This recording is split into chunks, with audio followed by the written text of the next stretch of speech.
Hello, leader. Welcome back to the Fierce Factor podcast. It's Kaylee here, and you're tuning in to episode number 262. I am fresh back from our incredible alt experience, and wow, just wow. If you're new around here, alt is our in-person leadership experience that we host every year for 50 female trailblazers in aesthetics and wellness. The goal with alt is to uplift unconventional, provocative ideas, hence alt for alternative, to have intimate conversations and to empower female leaders to reach their fullest potential. And this year we had Sahil Bloom, the New York Times bestselling author of The 5 Types of Wealth, join us. And listen, as one of the most sought after public speakers in the world today, I was beyond honored that he was willing to spend several hours with us workshopping ideas around our shared vision of creating a life first business by redefining wealth and success.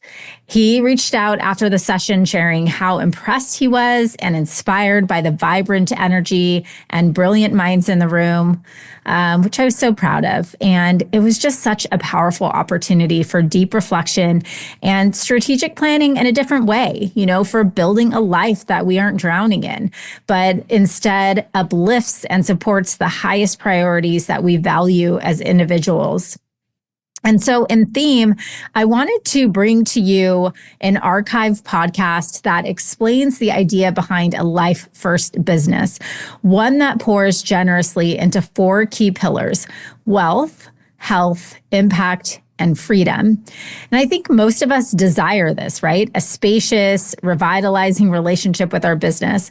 But as visionary founders and builders, most of us get to a point where we find ourselves building exactly the opposite. We begin to feel buried in the overwhelm, in the chaos, and in nonstop demands of the day-to-day. And for some, we begin to resent the life we once dreamed of. In just a few short weeks, we'll be opening up the doors to our spring session of Confidence to Scale, our 6-week business growth certification program for in-demand founders who desire to escape the trap of being the overworked provider in their business and really step into the role of well-directioned, empowered CEO. And believe it or not, this isn't actually about a mathematical equation or a 10-step process. It's about going deeper into our vision, our willingness to focus and prioritize, and our ability to set and honor boundaries to protect that vision. And we've built a proven framework that over 150 aesthetic and wellness providers have implemented to transition into the highest level of leadership to build a self-led company that can exist without them. So if this sounds like you're picking up what I'm putting down, something you might be interested in, you can learn more about this program at klcconsultants.com/scale. That's where you can get all the details and apply. So in today's episode, we're going to discuss the importance of setting boundaries, and I'll share my personal story that changed everything for me as it related to my perspective on overwhelm and always chasing that next carrot, right? It's like we keep adding more and more and more and more and more, right? We live very full lives, ladies. So I'm going to talk to you about some strategies that I have brought into and implement in my own life to help me manage this, to really build a business that puts my life first, that supports me and uplifts me and empowers me. So I hope you enjoy this episode and are able to implement these strategies into your own life to strengthen your relationship with your business, and even more importantly, yourself and the people you love. So without further ado, please enjoy this bonus replay on architecting a life first business. Hi there, welcome to the Fierce Factor podcast. I'm your host, Kaylee Lindholm. And I think it's time for us women to shift the conversation in business and step into our feminine leadership to do the most iconic work the aesthetic industry has ever seen. Each week, I'll be bringing a powerful dose of strategy, sarcasm, solutions, and sass that will rev up your creativity and ignite your brilliance as you link arms with me along our shared path of personal and professional growth in 20 minutes or less. Let's go. This week, I am actually in Dallas for the Aesthetic Next conference. And as I have been preparing my talks and workshop materials for the conference, I've realized that there has been a recurring message that I will be sharing this week. It's a theme around success, around growth, and around scaling and building.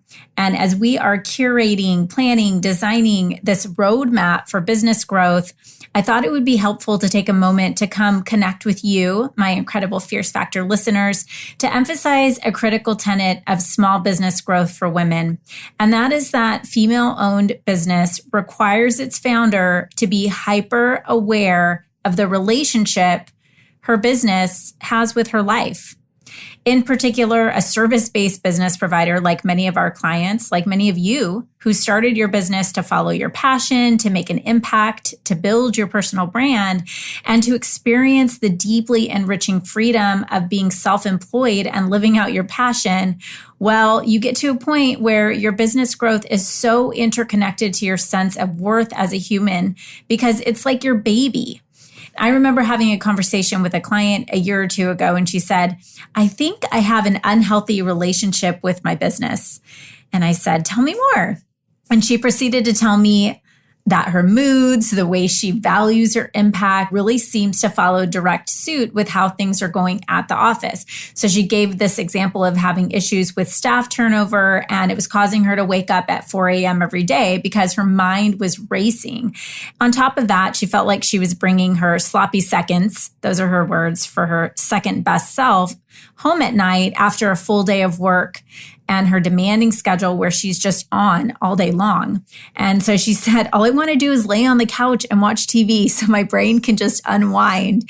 And I don't have it in me to have a thought-provoking or stimulating conversation with my husband. Of course, I laugh at that because I can totally relate. And honestly, it's not fair for my husband or kids. But Kaylee, I don't know how to get out of this. I have a nonstop, fully booked schedule on top of juggling team building, training, management, inventory, oversight, business development, strategy, marketing, sales, patient care, and the financial health of the business, right? That's it, right? So what part of this recipe can I eliminate, she asks. And the truth is I was listening to her, I could count on both hands the number of similar conversations I had had with other women just like her. And look, I've been there too. And the truth is, there isn't any part of that recipe that can be eliminated or ignored. It's all important.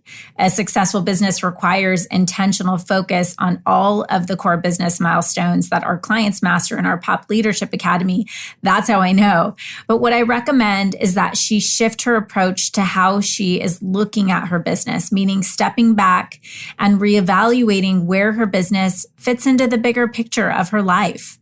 Through the course of this powerful conversation, I shared with this smart, ambitious, and dedicated business owner that when we build the life first and the business second, we end up enjoying not just growth, but the experience of growth. And I shared a few tips that I'm going to share with you today and that we'll be exploring this week in my talk at Aesthetic Next. And it's really about setting constructive boundaries so that you can scale with clarity and confidence and sanity. And boundaries is, become kind of a kitschy word these days. We talk about physical boundaries like 6-foot social distancing. We talk about emotional boundaries like I'm not going to let that narcissist talk to me like that anymore.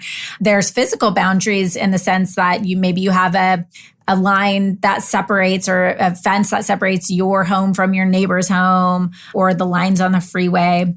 And social movements over the past several years have really been evidence of this sort of spiritual boundary, the Me Too movement, BLM, right? This is pungent evidence of this.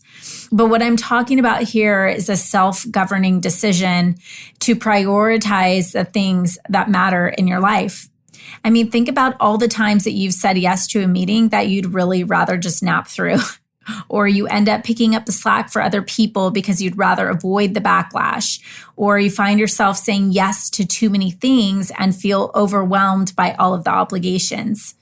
Repeat after me, leader. Setting boundaries will allow me to be a more deliberate, well-rested, and strategic thinking CEO. One more time. Setting boundaries will allow me to be a more deliberate, well-rested, and strategic thinking CEO. How does that sound? And you're not alone in this. As a listener of this podcast, you're among a community of other elite professionals. Your business requires energy. What you do requires you to give energy to the people around you. And we as founders do difficult things every single day, things that 98% of the population wouldn't be capable of or even dream of doing, trust me. You're a founder and a builder. Think about it. No one is asking you to get up and do the work that you do every day. And this requires you to have a deep connection to the meaning of what you do. And I want you to realize, first of all, that your work is beyond valuable and it's important. And you're here in this Fierce Factor community with someone who sees you walking through the fire every day. I see you and I feel you. And that's why we're here, and that's what we are to each other. And please do not underestimate the importance of your value, of your time, of your impact. The reality is we just go. We get up and get it done every single day. We add more and more and more to our plate. We take on the stresses of the job, of the clients, of the employees, you name it, it's ours. And because of this, many times problems arise because we are overwhelmed and overfunctioning. Go figure, right? It is your job to protect yourself. And so many times I'll hear our clients say things like, well, if I just get through next week or after next month, or once that's built out, or once I organize this, after I hire that employee, then XYZ will happen. Then I'll relax. Then I'll get there's an excuse. Does that actually ever work? The point is you have to protect yourself. No one is going to do that for you. It's up to you to set boundaries around what's important so you can do your very best work and make the meaningful impact that you are set out to create. So I want you to understand that I'm intimately familiar with this, with overwhelm, with the constant barrage of to-dos, with overfunctioning. And you may or may not have heard this story depending on how many podcast episodes you've listened to. Actually, I don't know for sure if I've shared this on podcast, but I'm going to today. So back in 2014, I was working as a laser sales rep, and I had a demo of a device that I was selling and a late dinner that night with a client about an hour away from my home. And I came home that night, it's probably around midnight. I pulled my car in the garage and I ran upstairs and I knocked out. I was so exhausted from that day. And within 30 minutes, my car had erupted into flames and caught my house on fire. And my husband, ran downstairs to rescue the dogs. I ran for the kids, called 911. And I remember after fleeing out of the house and standing on the corner, I had both kids in my hands. Cooper was 3 at the time, and I was holding Luke, who was 1.5. Coop was kind of standing next to me and holding my hand. And we were looking back at the house, and a fire truck came and had lifted a ladder up to the second floor. And I really wasn't super familiar with fire forensics until I went through the experience of having my house burned down. But basically what they have to do, the fire happened in my garage on, let's say, the left side of the house. They had to go into the right side and break the entire roof in of the second floor. And so they extended a ladder from the fire truck and they were pounding in the roof. And Luke was looking, 1.5 years old. I'm holding him and he's looking up at the fire and the fire truck and the sounds of the fire truck and the ladder. And Cooper, who's 3, he points up to the roof and says, Luke, look, they're fixing the house. Everything's going to be okay. And Luke smiled and said, fire truck, fire truck. He had limited words at the time, but he was so excited to see the fire truck. And I was like, in that moment, I realized that I had everything I needed. It really put things in perspective for me in the sense that if they were okay, I was going to be okay. And all of the things in the house could be replaced.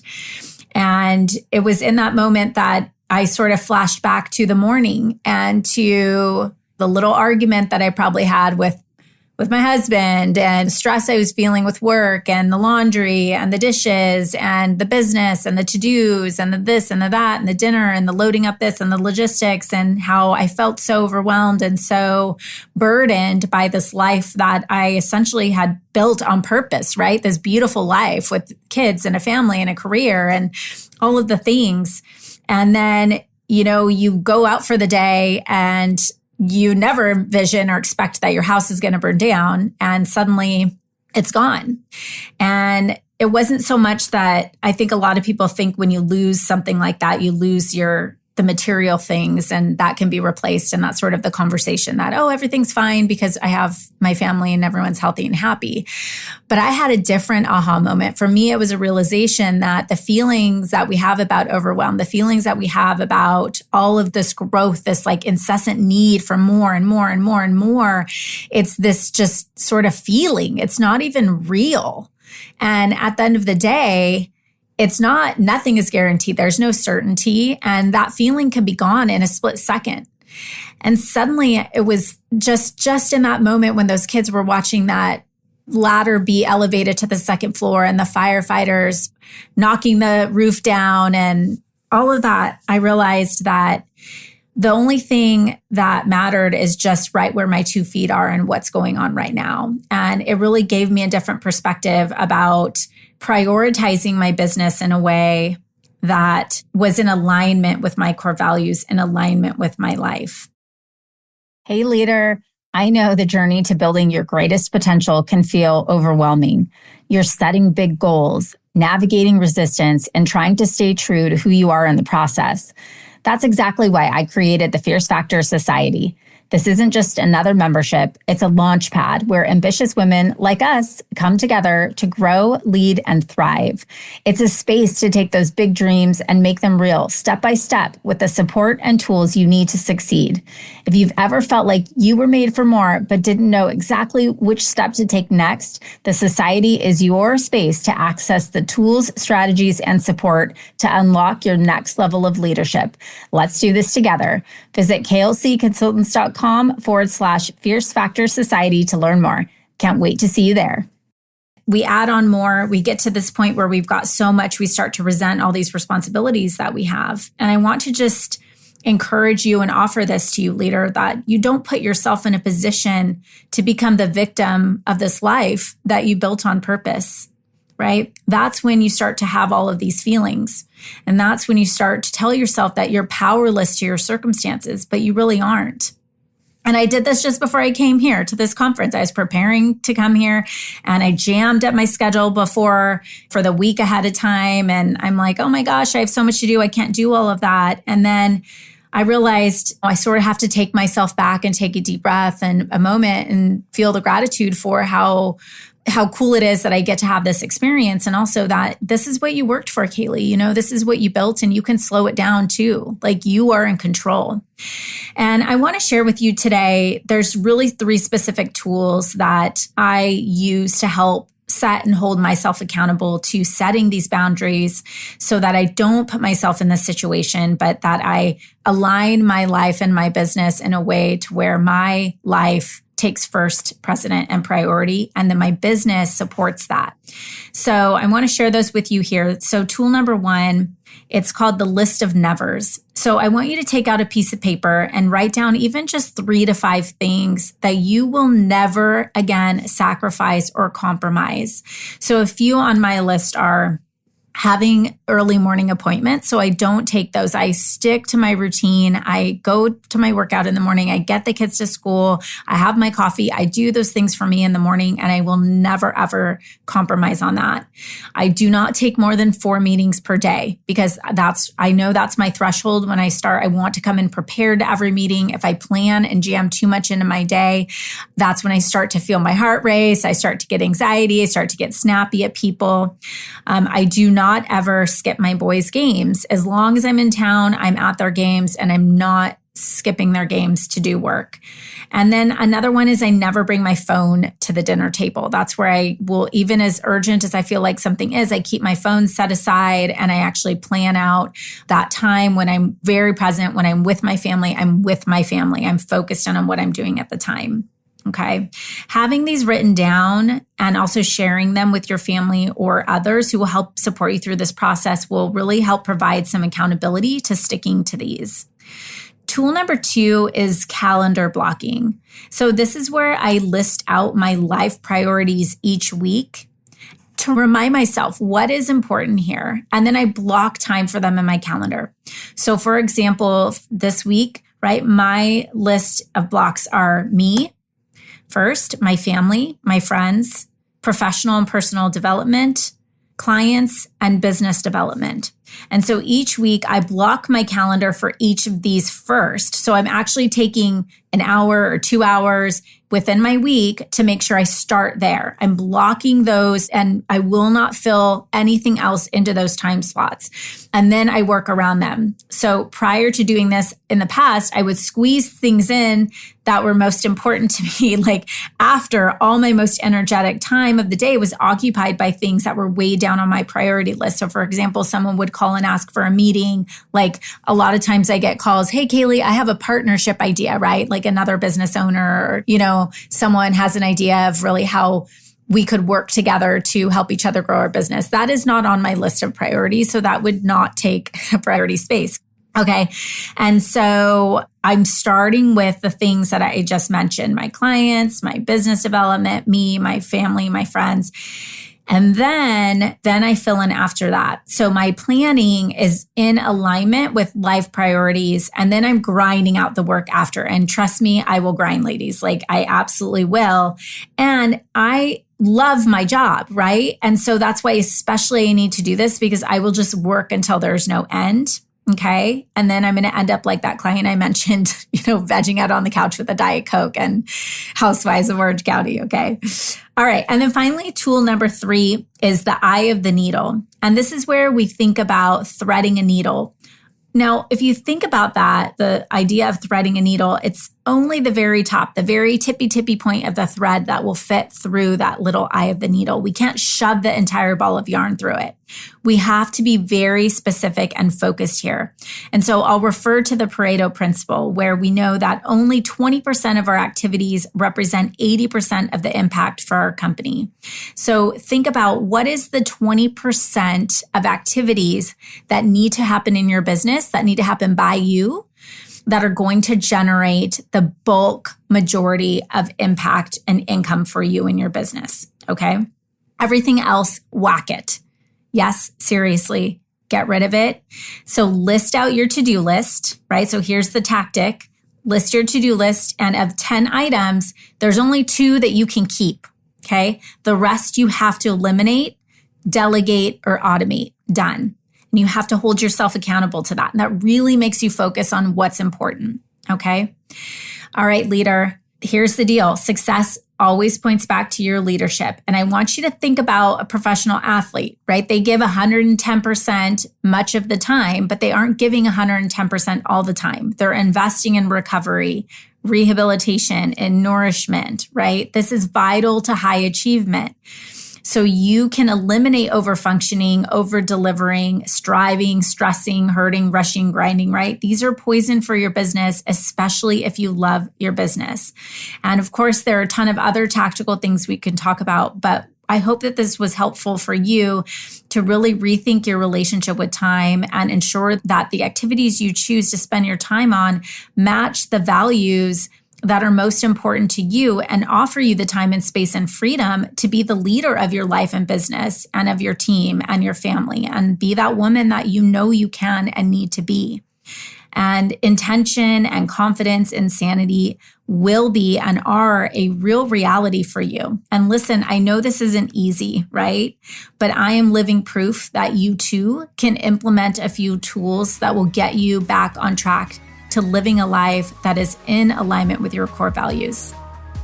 Listen, leader, if you're vibing with me here, hang tight because I have a brand new resource for you. You are a successful, confident, powerful woman who just isn't into being average. No, you have a calling, and part of that calling is requiring you to level up. And I know that if you're working to cross the next $1 million milestone in your business, you need to be in the right circles. And perhaps that's why you found us. I'd love to invite you to join The Blueprint, a weekly resource for inspired, provocative thinkers who are taking this conversation to the next level. Get access to free business tools, podcast supplements, guideposts, and direct communication with me and my expert team. And of course, a masterfully curated circle of women making big moves and disrupting the status quo in aesthetics and wellness. You can link directly through the show notes or head to klcconsultants.com/blueprint. It's time to elevate. See you there, goddess.